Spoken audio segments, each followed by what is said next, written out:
Welcome back, guys. Today, I don't really have a review. I will link to a review I've done of a Hinderer XM-24 non-flipper version because I did a full review previously, and then I did an unboxing of this guy. But I wanted to kind of revisit this. I did a trade for this Hinderer with the intention of just turning around and selling it. I had a Chris Reeve large Sebenza 21 that I've shown on the channel many times that I was looking to move because I never really carried it, guys. I had it because I think as a knife collector, you're supposed to have certain knives. And so I had that. And I never carried it.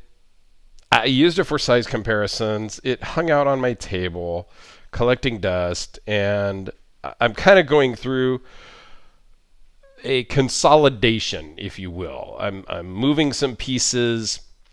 I'm going to buy some new pieces, but I'm selling off some knives. I'm going to be selling off a couple of watches. I am setting up, as I've talked about previously, a new YouTube studio in the house. So I've been buying a few pieces of gear for that. I'm looking at some even more upgraded gear here in the near future. So I'm kind of moving some pieces that I just don't carry. I'm trying to be a little smarter about the hobby. And I know being smart in a knife and watch hobby doesn't really go hand in hand. But anyway, let's get back to this. So I traded this. It came in. I moved the pocket clip to be tip up carry, and I figured I would carry it a couple of days before I sold it, just to kind of make sure that I understood everything about the XM-24. I don't know that I'm going to sell this now after carrying it for a few days. It is super smooth action. It just not necessarily drop shut, but it's smooth. I like the non-flipper version. This is the slicer grind, from what I understand, which is a very nice blade shape. They also made one with a no choil that my buddy Alex has that I might have liked a little better, maybe get a little more blade. I don't know. But this thing, for a big knife, because it is a big knife, and let's do a couple size comparisons just while we talk about it, with something else that's big is the Todd Begg Steelcraft Field Marshal, kind of full-size-ish knife. It's a big knife that carries so well in the pocket. And here it is next to the Demko AD20. So it's a little bit bigger. What is that, maybe a half an inch? Bigger overall. The blade, the handles are about the same. A little bit longer on the XM-24. So it's a big knife that carries very small in the pocket. It's hard to explain. It really is. This one I need to tighten up the blade just a little bit. I just noticed that there is a little play when it's closed. Don't think there's any play when it's open. Yeah, maybe a slight tiny bit.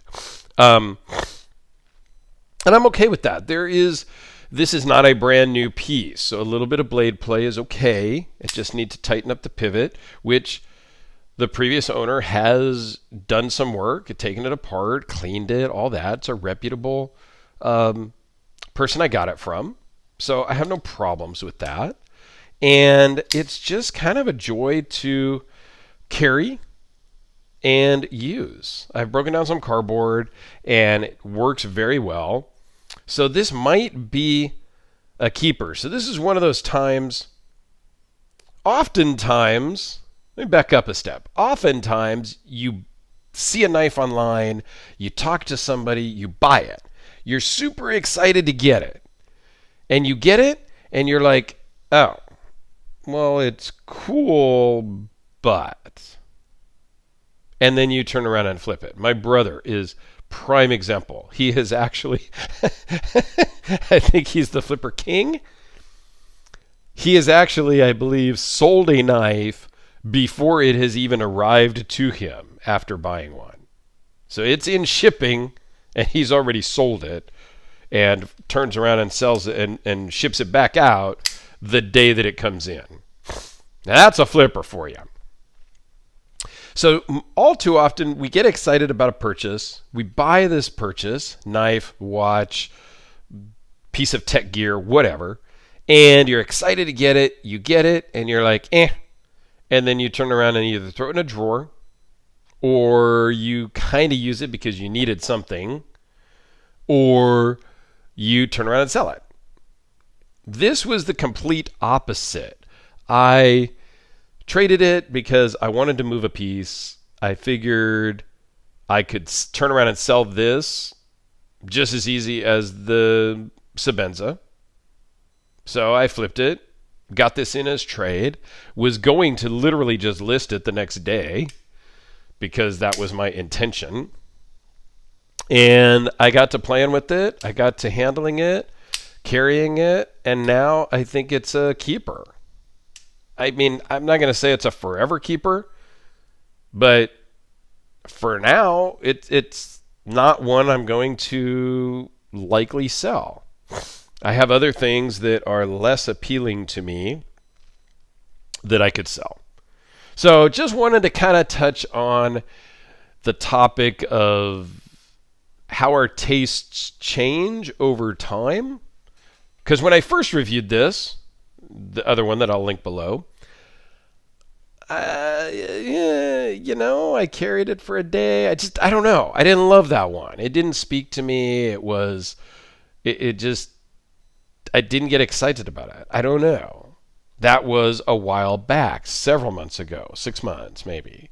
I'd have to look back and see, or you can look when you go check out that video when it was posted. But yeah, I didn't care for that one that much. So that one was easy to send back to the person who loaned it in. So, I don't know, just a little thing. Let me know how your tastes have changed. And I know that I've gone from super big overbuilt knives now down, I mean, I know this is a big overbuilt knife, but now down to more the medium. I'm not going to be a small knife guy for sure. That's just not in my nature, I don't think. But I also don't need to have the biggest, heaviest folder in my pocket anymore. I can do some more medium size, like the Holt Spectre, like the 520. Those types of sizes are now more resonant to me than the big and overbuilt Medfords and heaters and those types. I still have several of those each, but I'm kind of now into the medium size, I guess you would call it. They just kind of speak to me more right now. So let me know how your tastes have changed and what you think about the Hinderers. I would love to hear. So thanks for watching, everyone. Have yourselves a fantastic day, and stay tuned for another video and for the upcoming release of the new studio once I get everything kind of dialed in. It's just taken a little longer than I thought, so I had to set back up the old studio because I was having some issues in the new studio. So that's coming soon. There's more gear on order, and there will be more ordered soon. So hopefully you guys like the change and it works better visually for you guys and a little bit easier on the workflow for me. So thanks, guys. Have a great day, and we'll see you tomorrow.